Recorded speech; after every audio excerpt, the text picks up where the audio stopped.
The Tractate Middoth by M.R. James. Towards the end of an autumn afternoon, an elderly man with a thin face and grey Piccadilly weepers pushed open the swing door leading into the vestibule of a certain famous library, and addressing himself to an attendant, stated that he believed he was entitled to use the library, and inquired if he might take a book out. Yes, if he were on the list of those to whom the privilege was given. He produced his card, Mr. John Eldred, and the register being consulted, a favourable answer was given. "Now, another point," said he. "It is a long time since I was here, and I do not know my way about your building. Besides, it is near closing time, and it is bad for me to hurry up and down stairs. I have here the title of the book I want. Is there anyone at liberty who could go and find it for me?" After a moment's thought, the doorkeeper beckoned to a young man who was passing. "Mr. Garrett," he said, "have you a minute to assist this gentleman?" "With pleasure," was Mr. Garrett's answer. The slip with the title was handed to him. "I think I can put my hand on this. It happens to be in the class I inspected last quarter, but I'll just look it up in the catalogue to make sure. I suppose it is that particular edition that you require, sir?" "Yes, if you please, that and no other," said Mr. Eldred. "I am exceedingly obliged to you." "Don't mention it, I beg, sir," said Mr. Garrett, and hurried off. "I thought so," he said to himself, when his finger, travelling down the pages of the catalogue, stopped at a particular entry. "Talmud, Tractate Middoth, with the commentary of Nachmanides, Amsterdam, 1707, 11.3.34. Hebrew class, of course. Not a very difficult job, this."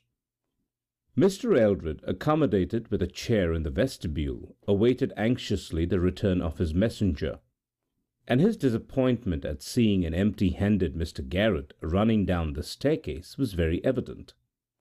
"I'm sorry to disappoint you, sir," said the young man, "but the book is out." "Oh, dear," said Mr. Eldred. "Is that so? You are sure there can be no mistake?" "I don't think there is much chance of it, sir, but it's possible. If you like to wait a minute, that you might meet the very gentleman that's got it. He must be leaving the library soon, and I think I saw him take that particular book out of the shelf." "Indeed. You didn't recognize him, I suppose? Would it be one of the professors or one of the students?" "I don't think so. Certainly not a professor. I should have known him, but the light isn't very good in that part of the library at this time of day, and I didn't see his face. I should have said he was a shortish old gentleman, perhaps a clergyman, in a cloak. If you could wait, I can easily find out whether he wants the book very particularly." "No, no," said Mr. Eldred. "I won't. I can't wait now. Thank you. No, I must be off. But I'll call again tomorrow if I may, and perhaps you could find out who has it." "Certainly, sir, and I'll have the book ready for you if we—" But Mr. Eldred was already off, and hurrying more than one would have thought wholesome for him. Garrett had a few moments to spare, and thought he, "I'll go back to that case and see if I can find the old man. Most likely he could put off using the book for a few days. I dare say the other one doesn't want to keep it for long." So off with him to the Hebrew class. But when he got there it was unoccupied, and the volume marked 11.3.34 was in its place on the shelf. It was vexatious to Garrett's self-respect to have disappointed an inquirer with so little reason, and he would have liked, had it not been against library rules, to take the book down to the vestibule then and there, so that it might be ready for Mr. Eldred when he called. However, the next morning he would be on the lookout for him, and he begged the doorkeeper to send and let him know when the moment came. As a matter of fact, he was himself in the vestibule when Mr. Eldred arrived, very soon after the library opened, and when hardly anyone besides the staff were in the building. "I'm very sorry," he said. "It's not often that I make such a stupid mistake. But I did feel sure that the old gentleman I saw took out that very book and kept it in his hand without opening it, just as people do, sir, when they mean to take a book out of the library and not merely refer to it. But, however, I'll run up now at once and get it for you this time." And here intervened a pause. Mr. Eldred paced the entry, read all the notices, consulted his watch, sat and gazed up the staircase, did all that a very impatient man could, until some 20 minutes had run out. At last he addressed himself to the doorkeeper and inquired if it was a very long way to that part of the library to which Mr. Garrett had gone. "Well, I was thinking it was funny, sir. He's a quick man as a rule, but to be sure he might have been sent for by the librarian. But even so, I think he'd have mentioned to him that you was waiting. I'll just speak him up on the tube and see." And to the tube he addressed himself. As he absorbed the reply to his question, his face changed, and he made 1 or 2 supplementary inquiries which were shortly answered. Then he came forward to his counter and spoke in a lower tone. "I'm sorry to hear, sir, that something seems to have happened a little awkward. Mr. Garrett has been took poorly, it appears, and the library sent him home in a cab the other way. Something of an attack, by what I can hear." "What, really? Do you mean that someone has injured him?" "No, sir, not violence here, but as I should judge, attacked with an attack. What you might term it of illness. Not a strong constitution, Mr. Garrett. But as to your book, sir, perhaps you might be able to find it for yourself. It's too bad you should be disappointed this way twice over. Well, but I'm so sorry that Mr. Garrett should have taken ill in this way while he was obliging me. I think I must leave the book and call and inquire after him. You can give me his address, I suppose?" That was easily done. Mr. Garrett, it appeared, lodged in rooms not far from the station. "And one other question. Did you happen to notice of an old gentleman, perhaps a clergyman, in a black coat, left the library after I did yesterday? I think he may have been that he may be staying, or rather that I may have known him. Not in a black cloak, sir, no. There were only 2 gentlemen left later than what you done, sir, both of them youngish men. There was Mr. Carter, who took out a music book, and one of the professors with a couple of novels. That's the lot, sir. And then I went off to me tea, and glad to get it. Thank you, sir. Much obliged." Mr. Eldred, still a prey to anxiety, betook himself in a cab to Mr. Garrett's address. But the young man was not yet in a condition to receive visitors. He was better, but his landlady considered that he must have had a severe shock. She thought most likely, from what the doctor said, that he would be able to see Mr. Eldred tomorrow. Mr. Eldred returned to his hotel at dusk, and spent, I fear, but a dull evening. On the next day he was able to see Mr. Garrett. When in health, Mr. Garrett was a cheerful and pleasant-looking young man. Now he was a very white and shaky being, propped up in an armchair by the fire, and inclined to shiver and keep an eye on the door. If, however, there were visitors whom he was not prepared to welcome, Mr. Eldred was not among them. "It really is I who owe you an apology, and I was despairing of being able to pay it, for I didn't know your address. But I am very glad that you have called. I do dislike and regret giving all this trouble, but you know I could not have foreseen this attack which I had. Of course not. But now, I am something of a doctor. You'll excuse my asking. You have had, I am sure, good advice. Was it a fall you had?" "No, I did fall on the floor." but not from any height. It was really a shock." "You mean something startled you? Was it anything you thought you saw?" "Not much thinking in the case, I'm afraid. Yes, it was something I saw. You remember when you called the first time at the library?" "Yes, of course." "Well, now, let me beg you not to try to describe it. It will not be good for you to recall it, I'm sure. But indeed it would be a relief to me to tell anyone like yourself. You might be able to explain it away. It was just when I was going into the class where your book is." "Indeed, Mr. Garrett, I insist. Besides, my watch tells me I have but very little time left in which to get my things together and take the train." "No, not another word. It would be more distressing to you than you imagine, perhaps. Now, there is just one thing I want to say. I feel that I am really indirectly responsible for this illness of yours, and I think I ought to defray the expense which it has, eh?" But this offer was quite distinctly declined. Mr. Elred, not pressing it, left almost at once. Not, however, before Mr. Garrett had insisted upon his taking a note to the class mark of the Tractate Middoth, which, as he said, Mr. Elred could at leisure get for himself. But Mr. Elred did not reappear at the library. William Garrett had another visitor that day in the person of a contemporary and colleague from the library, one George Earle. Earle had been one of those who found Garrett lying insensible on the floor just inside the class or cubicle opening upon the central alley of a spacious gallery, in which the Hebrew books were placed, and Earle had naturally been very anxious about his friend's condition. So as soon as library hours were over, he appeared at the lodgings.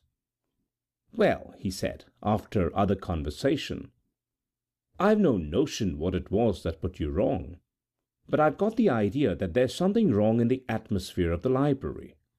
I know this, that just before we found you, I was coming along the gallery with Davis, and I said to him, 'Did you ever know such a musty smell anywhere as there is about here?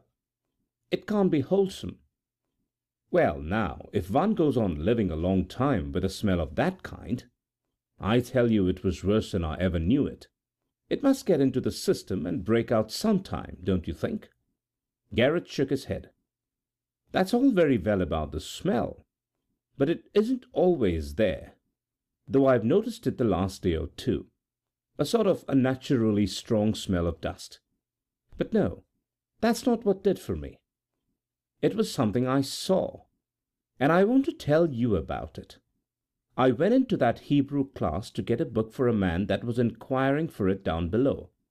Now, that same book I'd made a mistake about the day before. I'd been for it for the same man, and made sure that I saw an old parson in a cloak taking it out. I told my man it was out. Off he went to call again the next day. I went back to see if I could get it out of the parson. No parson there, and the book on the shelf. Well, yesterday, as I say, I went again. This time, if you please, 10 o'clock in the morning, remember, and as much light as ever you get in those classes. And there was my parson again, back to me, looking at the books on the shelf I wanted. His hat was on the table, and he had a bald head. I waited a second or two, looking at him rather particularly. I tell you, he had a very nasty bald head. It looked to me dry, and it looked dusty, and the streaks of hair across it were much less like hair than cobwebs. Well, I made a bit of a noise on purpose, coughed and moved my feet. He turned round and let me see his face, which I hadn't seen before. I tell you again, I'm not mistaken, though for one reason or another I didn't take in the lower part of his face. I did see the upper part, and it was perfectly dry, and the eyes were very deep sunk, and over them, from the eyebrows to the cheekbone, there were cobwebs, thick. Now that closed me up, as they say, and I can't tell you anything more. What explanations were furnished by Earle of this phenomenon it does not very much concern us to inquire. At all events, they did not convince Garrett that he had not seen what he had seen. Before William Garrett returned to work at the library, the librarian insisted upon his taking a week's rest and change of air. Within a few days' time, therefore, he was at the station with his bag, looking for a desirable smoking compartment in which to travel to Burnstow-on-Sea, which he had not previously visited. One compartment, and one only, seemed to be suitable. But, just as he approached it, he saw, standing in front of the door, a figure so like one bound up with recent unpleasant associations that, with a sickening qualm, and hardly knowing what he did, he tore open the door of the next compartment and pulled himself into it as quickly as if death were at his heels. The train moved off, and he must have turned quite faint, for he was next conscious of a smelling bottle being put to his nose. His physician was a nice-looking old lady, who, with her daughter, was the only passenger in the carriage. But for this incident, it is not very likely that he would have made any overtures to his fellow travellers. As it was, thanks and inquiries and general conversation supervened inevitably, and Garrett found himself provided before the journey's end, not only with a physician, but with a landlady. For Mrs. Simpson had apartments to let at Burnstow, which seemed in all ways suitable. The place was empty at that season, so that Garrett was thrown a good deal into the society of the mother and daughter. He found them very acceptable company. On the third evening of his stay, he was on such terms with them as to be asked to spend the evening in their private sitting-room. During their talk it transpired that Garrett's work lay in a library. "Ah, libraries are fine places," said Mrs. Simpson, putting down her work with a sigh. "But for all that, books have played me a sad turn. Or rather, a book has." "Well, books give me my living, Mrs. Simpson, and I should be sorry to say a word against them. I don't like to hear that they have been bad for you." "Perhaps Mr. Garrett could help us solve our puzzle, mother," said Miss Simpson.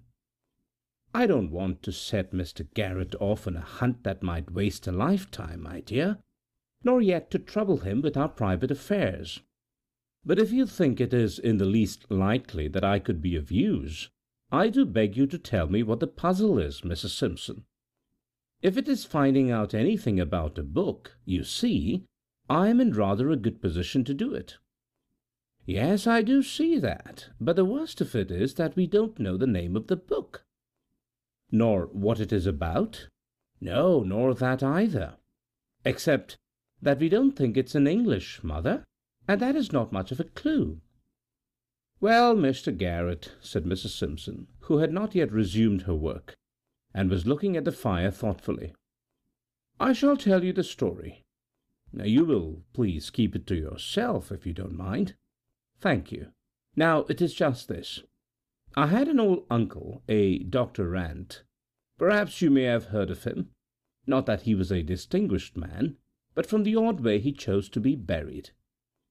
I rather think I have seen the name in some guide-book." "That would be it," said Miss Simpson. "He left directions, horrid old man, that he was to be put sitting at a table in his ordinary clothes in a brick room that he'd had made underground in a field near his house. Of course, the country people say he's been seen about there in his old black cloak." "Well, dear, I don't know much about such things," Mrs. Simpson went on. "But anyhow he is dead, these 20 years and more. He was a clergyman, though I am sure I can't imagine how he got to be one. But he did no duty for the last part of his life, which I think was a good thing, and he lived on his own property. A very nice estate, not a great way from here. He had no wife or family, only one niece, who was myself, and one nephew, and he had no particular liking for either of us, nor for anyone else, as far as that goes. If anything, he liked my cousin better than he did me, for John was much more like him in his temper, and I'm afraid I must say, his very mean, sharp ways.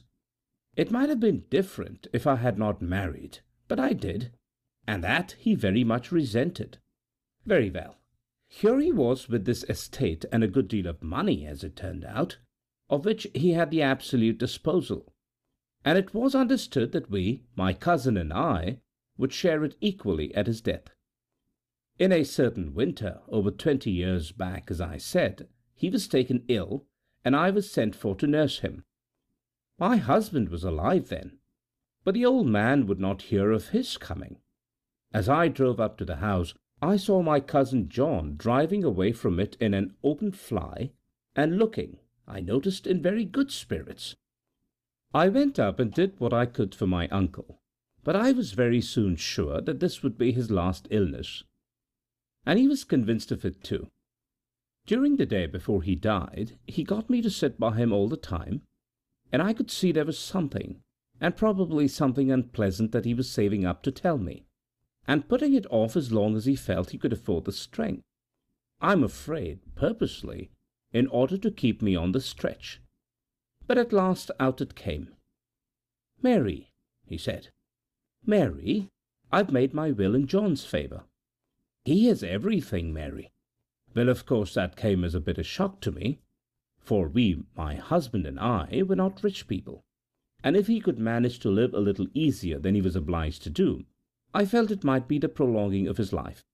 But I said little or nothing to my uncle, except that he had a right to do what he pleased, partly because I couldn't think of anything to say, and partly because I was sure there was more to come, and so there was. "But, Mary," he said, "I'm not very fond of John, and I've made another will in your favour.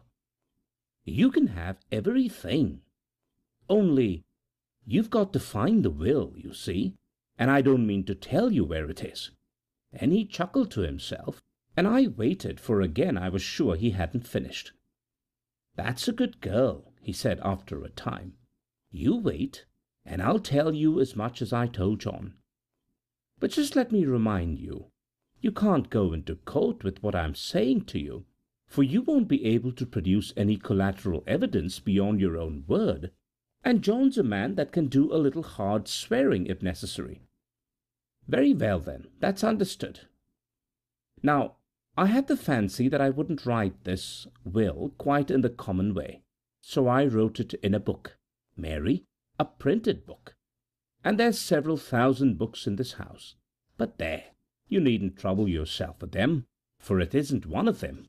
It's in safe keeping elsewhere, in a place where John can go and find it any day, if he only knew. And you can't. A good will it is, properly signed and witnessed, but I don't think you'll find the witnesses in a hurry." Still I had nothing. If I had moved at all, I must have taken hold of the old wretch and shaken him. He lay there, laughing to himself, and at last he said, "Well, well, you've taken it very quietly, and as I want to start you both on equal terms, and John has a bit of a purchase in being able to go where the book is, I'll tell you just 2 other things which I didn't tell him. The will's in English, but you won't know that if ever you see it. That's one thing.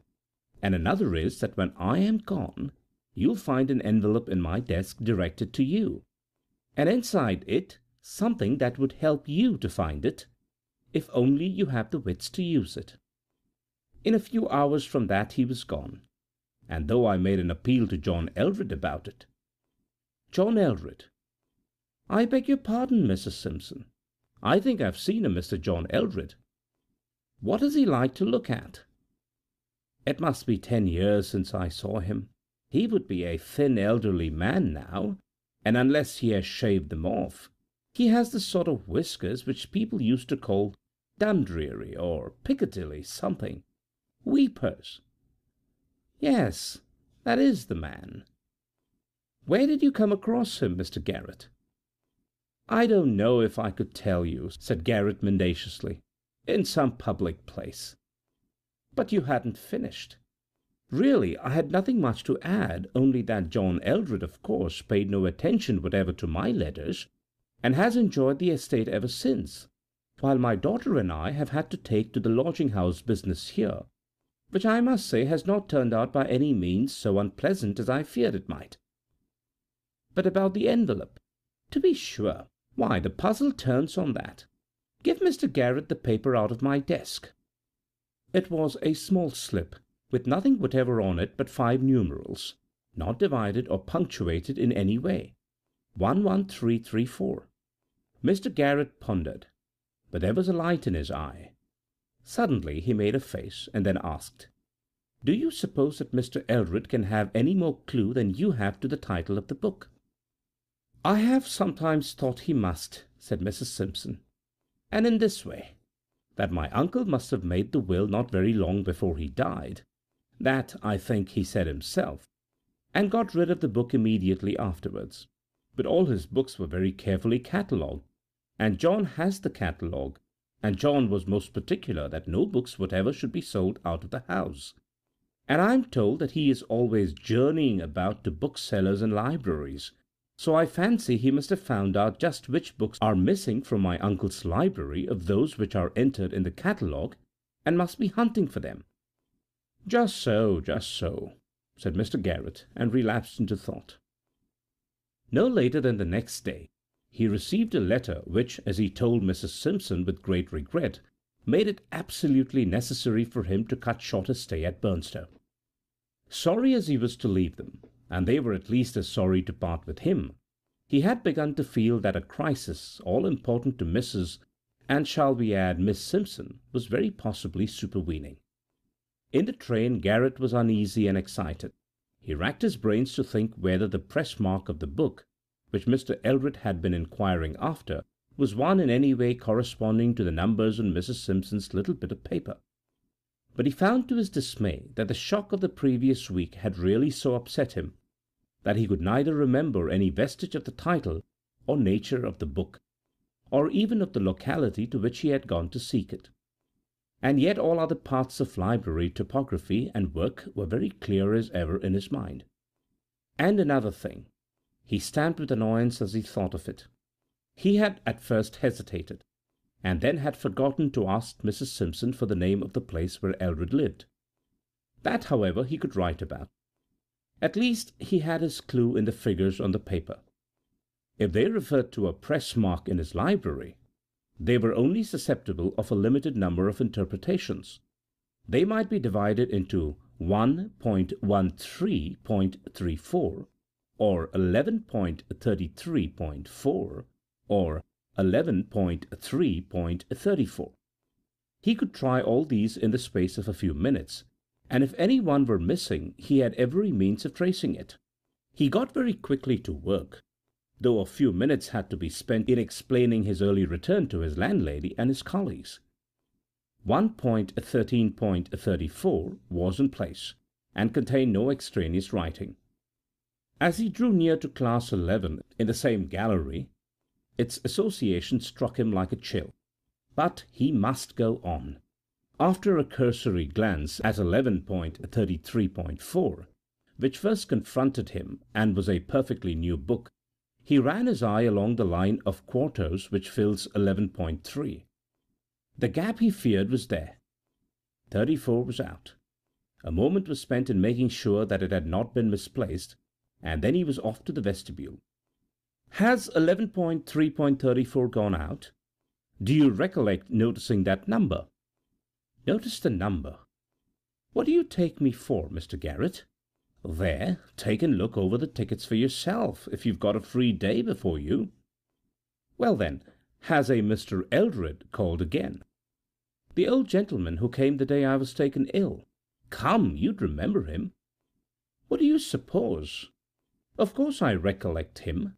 Oh, he haven't been in again, not since you went off on your holiday. And yet I seem to— There now, Roberts'll know. Roberts, do you recollect of the name of Eldred?" "Nor half," said Roberts. "You mean the man that sent a bob over the price for the parcel, and I wish they all did. Do you mean to say you've been sending books to Mr. Eldred? Come, do speak up. Have you?"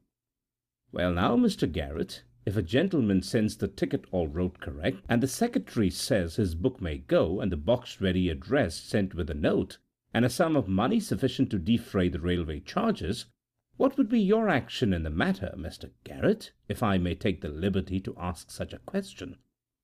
Would you or would you not have taken the trouble to oblige, Or would you have chucked the old thing under the counter and— You were perfectly right, of course, Hodgson. Perfectly right. Only, would you kindly oblige me by showing me the ticket Mr. Eldred sent, and letting me know his address? To be sure, Mr. Garrett. So long as I'm not acted about and informed that I don't know my duty, I'm willing to oblige in every way feasible to my power. There is the ticket on the file. J. Eldred, 11.3.34. Title of work, Talm. Well, there, you can make what you like of it. Not a novel, I should hazard the guess. And here is Mr. Eldred's note applying for the book in question, which I see he terms it a tract. Thanks. But the address? There's none on the note. Ah, indeed. Well, now, stay now, Mr. Garrett, I have it. Why, that note come inside of the parcel, which was directed very thoughtful to save all trouble, ready to be sent back with the book inside. And if I have made any mistake in this old transaction, it lays just in the one point that I neglected to enter the address in my little book here what I keep. Not but what I dare say there was good reasons for me not entering of it. But there, I haven't the time, neither have you, I dare say, to go into him just now. And no, Mr. Garrett, I do not carry it in my head, else what would be the use of my keeping this little book here? Just a ordinary common notebook, you see, which I make a practice of entering all such names and addresses in it as I see fit to do. Admirable arrangement, to be sure. But all right, thank you. When did the parcel go off? 10:30 this morning. Oh, good. And it's just 1 now. Garrett went upstairs in deep thought. How was he to get the address? A telegram to Mrs. Simpson? He might miss a train by waiting for the answer. Yes, there was one other way. She had said that Eldred lived on his uncle's estate. If this was so, he might find that place entered in the donation book. That he could run through quickly, now that he knew the title of the book. The register was soon before him, and knowing that the old man had died more than 20 years ago, he gave him a good margin and turned back to 1870. There was but one entry possible. 1875, August 14th. Talmud, Tractatus Middoth, cum com, R. Nachmanidae, Amstelord, 1707, given by J. Rant, D.D. of Bretfield Manor. A gazetteer showed Bretfield to be 3 miles from a small station on the main line. Now to ask the doorkeeper whether he recollected if the name on the parcel had been anything like Bretfield. No, nothing like. It was, now you mention it, Mr. Garrett, either Bredfield or Britfield, but nothing like that other name that you quoted. So far well. Next, a timetable. A train could be got in 20 minutes, taking 2 hours over the journey. The only chance, and not one to be missed, and the train was taken. If he had been fidgety on the journey up, he was almost distracted on the journey down. If he found Eldred, what could he say? That it had been discovered that the book was a rarity and must be recalled, an obvious untruth, or that it was believed to contain important manuscript notes. Eldred would of course show him the book, but from which the leaf would already have been removed. He might perhaps find traces of the removal, a torn edge or a fly-leaf probably, and who could disprove what Eldred was certain to say? That he too had noticed and regretted the mutilation. Altogether the chase seemed very hopeless. The one chance was this. The book had left the library at 10:30. It might not have been put into the first possible train at 11:20. Granted that, then he might be lucky enough to arrive simultaneously with it and patch up some story which would induce Eldred to give it up. It was drawing towards evening when he got out upon the platform of his station, and like most country stations, this one seemed unnaturally quiet. He waited about till the 1 or 2 passengers who got out with him had drifted off, and then inquired of the station master whether Mr. Eldred was in the neighbourhood. Yes, and pretty near too, I believe. I fancy he means calling here for a parcel he expects. Called for it once to-day already, didn't he, Bob? To the porter. Yes, sir, he did. and appeared to think it was all along of me that it didn't come by the 2 o'clock.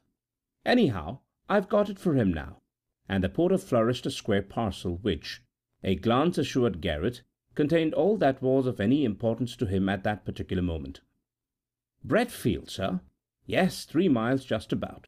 Short cut across these 3 fields brings it down by half a mile. There's Mr. Eldred's trap." A dog cart drove up with 2 men in it, of whom Garrett, gazing back as he crossed the little station yard, easily recognized one. The fact that Eldred was driving was slightly in his favour, for most likely he would not open the parcel in the presence of his servant. On the other hand, he would get home quickly, and unless Garrett were there within a very few minutes of his arrival, all would be over. He must hurry, and that he did. His short cut took him along one side of a triangle, while the cart had 2 sides to traverse, and it was delayed a little at the station, so that Garrett was in the third of the 3 fields when he heard the wheels fairly near. He had made the best progress possible, but the pace at which the cart was coming made him despair. At this rate it must reach home 10 minutes before him, and 10 minutes would more than suffice for the fulfilment of Mr. Eldred's project. It was just at this time that the luck fairly turned. The evening was still, and sounds came clearly. Seldom has any sound given greater relief than that which he now heard, that of the cart pulling up.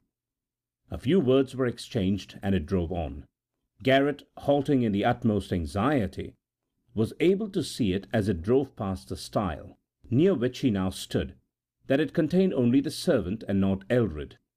Further, he made out that Eldred was following on foot. From behind the tall hedge by the stile leading into the road, he watched the thin, wiry figure pass quickly by, with the parcel beneath his arm, and feeling in his pockets.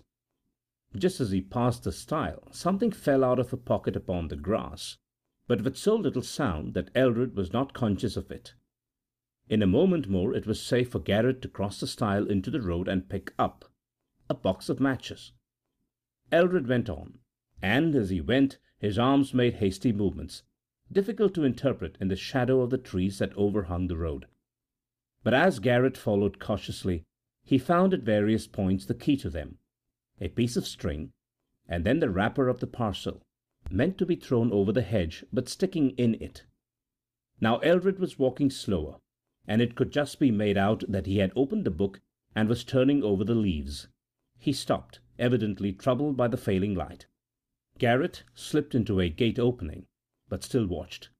Eldred, hastily looking around, sat down on a felled tree trunk by the roadside, and held the open book up close to his eyes.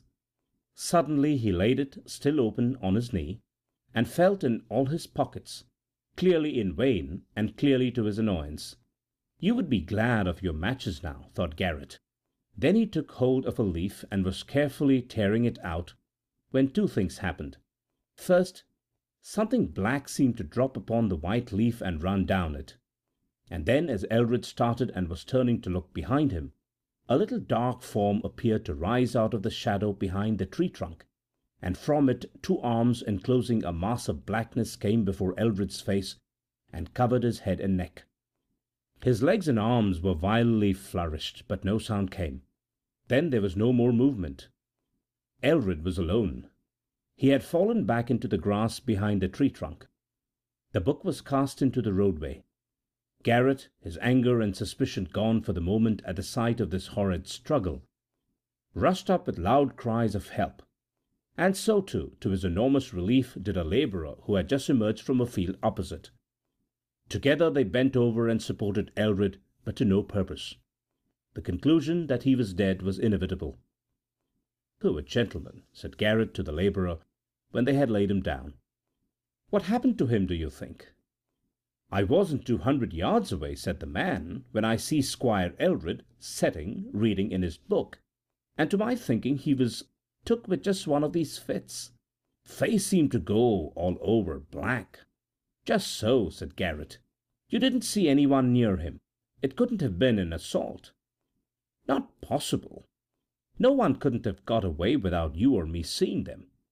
"So I thought. Well, we must get some help, and the doctor and the policeman, and perhaps I had better give them this book." It was obviously a case for an inquest, and obvious also that Garrett must stay at Bretfield and give his evidence. The medical inspection showed that, though some black dust was found on the face and in the mouth of the deceased, the cause of death was a shock to a weak heart and not asphyxiation. The fateful book was produced, a respectable quarto printed wholly in Hebrew, and not of an aspect likely to excite even the most sensitive. You say, Mr. Garrett, that the deceased gentleman appeared at the moment before his attack to be tearing a leaf out of this book? Yes, I think one of the fly leaves. There is here a fly leaf partially torn through. It has Hebrew writing on it. Will you kindly inspect it? There are 3 names in English, sir, also, and a date, but I am sorry to say I cannot read Hebrew writing. Thank you. The names have the appearance of being signatures. They are John Rant, Walter Gibson, and James Frost, and the date is 20th July, 1875. Does anyone here know any of these names? The rector, who was present and volunteered a statement that the uncle of the deceased from whom he inherited had been named Rant. The book being handed to him, he shook a puzzled head. This is not like any Hebrew I ever learnt. You are sure that it is Hebrew? What? Yes, I suppose. No, my dear sir, you are perfectly right. That is, your suggestion is exactly to the point. Of course it is not Hebrew at all. It is English, and it is a will. It did not take many minutes to show that there was indeed a will of Dr. John Rant, bequeathing the whole of the property lately held by John Eldred to Mrs. Mary Simpson. Clearly the discovery of such a document would amply justify Mr. Eldred's agitation. As to the partial tearing of the leaf, the coroner pointed out that no useful purpose could be attained by speculations whose correctness it would never be possible to establish. The Tractate Middoth was naturally taken in charge by the coroner for further investigation, and Mr. Garrett explained privately to him the history of it, and the position of events so far as he knew or guessed them. He returned to his work next day, and on his walk to the station passed the scene of Mr. Eldred's catastrophe. He could hardly leave it without another look, though the recollection of what he had seen there made him shiver even on that bright morning. He walked round, with some misgivings, behind the felled tree. Something dark that still lay there made him start back for a moment, but it hardly stirred. Looking closer, he saw that it was a thick black mass of cobwebs, and as he stirred it gingerly with his stick, several large spiders ran out of it into the grass. There is no great difficulty in imagining the steps by which Mr. William Garrett, from being an assistant in a great library, attained to his present position of prospective owner of Bretfield Manor, now in the occupation of his mother-in-law, Mrs. Mary Simpson.